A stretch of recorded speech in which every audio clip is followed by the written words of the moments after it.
All right, well, it's a nice fall day today, and I'm doing my first maintenance project on the Tri-Pacer, which is replacing the front carpet. So it ended up the only tools I need was just a Phillips screwdriver. So I've got plenty of those ready to go, and I was able to take out the screws in the floor. So here's all the screws that came out of the floor right there. And so hopping up in here, this is what it looks like with the carpet removed. There are 4 screws right here underneath each one of these. These protect one of the pulley systems right there. And I was able to take the screws out of this boot, and even though it's stapled, it's actually just stapled to itself, and it's not stapled to the carpet. The old carpet was actually slid underneath the rudders, but the new carpet is slotted, so it's actually slotted to go over the top. And so I think that's what I'm going to go ahead and do, is just hide that under the carpet and let that carpet ride up on the top and the front there. And then 4 screws came out of that pulley cover right here, and then we got the fire extinguisher cover right here. 4 screws came out of there. There was about 6 screws on this, and there's 4 screw holes, but there was only 3 screws in that. I think that last screw hole is hard to see and hard to reach. I gotta get a little more carpet out of there, and that's what everything looks like currently. So I've got the new carpet right over here, which the previous owner was gracious enough to include when I bought the airplane. So that's going to be going in, and this is what it's got, a little slot right there for the middle, and I can see how these are cut out for the poles, for the rudders. And again, this is just kind of slotted so it can go over that control in the center, and a slot right there for where the pulley systems are at. So go ahead and get this put in, and then we're going to screw it down. All right, so before we get the carpet screwed back down, while the carpet is up, and go ahead and give this a good vacuum.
Plenty of dirt in there from the years.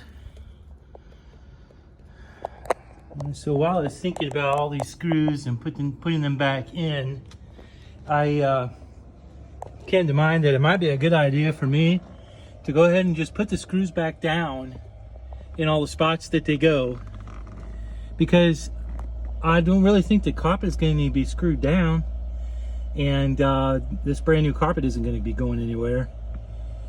So I'm just going to go ahead and reinstall all the screws in their spots, and then I'm going to just lay the carpet in here over that thing and over this, and the other control pulley over there, and over the top of this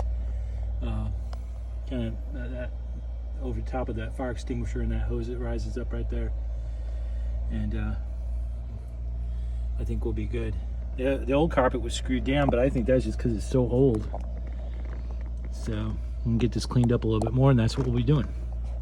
All right, so I don't know if I'm creeped out or in awe of the fact that I can see out of the bottom of the airplane right there.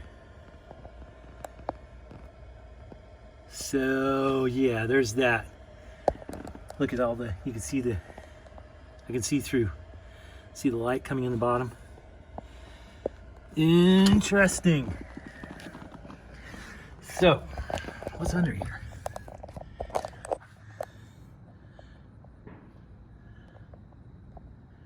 Take a look. Under the landing gear, there's an access port. It's all this in here. So, all this metal under here lets a lot of light in. So, learning new stuff about the plane. So, carpet is out of it, and what I'm doing now is we're just going ahead and we're gonna screw down all of these screws. So, the carpet was actually underneath this, but that new carpet, I don't think it's actually designed to really worry about that, and it's just going to sit over the top of all these things once they get all screwed down properly. Okay, that's nice and tight. Okay, got one more screw to put in over there, and we'll be good to go. All right, I got that in, and now the last thing to screw down is this little pulley cover right here. So we'll get that screwed down, and I think we'll be ready to lay the carpet in. And in traditional fashion, I have a screw left. And, you know, it's one thing if I'm working on a lawnmower, but this happens to be an airplane. So I probably should make sure that all my screws are back in and not just most of them. And this is not a thing where you want to have, oh, I don't know, I got leftover parts. I found right there, goes there. So, all right, all the screws will be back in shortly. All right, that's it. I am really happy with the way all that stuff went back together. I've got the little cover on right over here above the fire extinguisher. That came out. There's a cover for a pulley. I got all the screws back in there, seated down. This boot, I'm gonna get a new boot. That thing is really wore out. So that's gonna be next on the list, but again, that'll be pretty easy to do. And so none of the carpet is gonna be screwed in. I'm not gonna bother gluing it down. So I'm just gonna set it in there and put it over the stuff and call it a day. All right, it took me about 3 minutes to lay that carpet in there. And thank you to Aircraft Spruce for making a great product. That just went right over everything, right as it should. And it's really a nice snug fit all the way up and through all the areas of the front cockpit here. Really nice. I'm happy with the results.